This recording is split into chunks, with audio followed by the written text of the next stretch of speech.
August মাসে সরকারি ও বেসরকারি চাকরিজীবীদের জন্য আসছে দীর্ঘ ছুটি উপভোগের সুযোগ।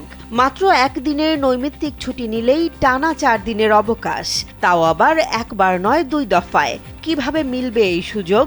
সরকারি ছুটির ক্যালেন্ডার অনুযায়ী আগামী 5 আগস্ট বুধবার জুলাই গণ অভ্যুত্থান দিবস উপলক্ষে সারা দেশে সাধারণ ছুটি থাকবে।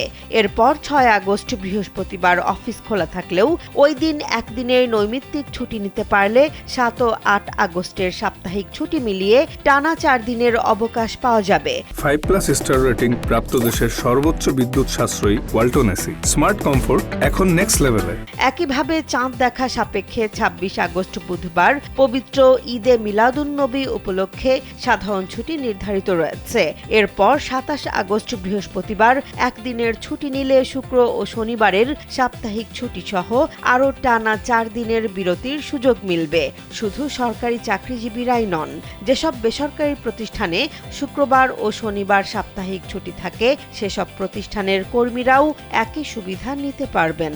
অর্থাৎ পরিকল্পনা করে মাত্র একদিনের ছুটি ব্যবহার করেই 2 দফায় দীর্ঘ অবকাশ উপভোগ করা সম্ভব। এর আগে ঈদুল আজহা উপলক্ষে নির্বাহী আদেশে অতিরিক্ত ছুটি যুক্ত হওয়ায় সরকারি কর্মকর্তা কর্মচারীরা টানা 7 দিনের ছুটি পেয়েছিলেন।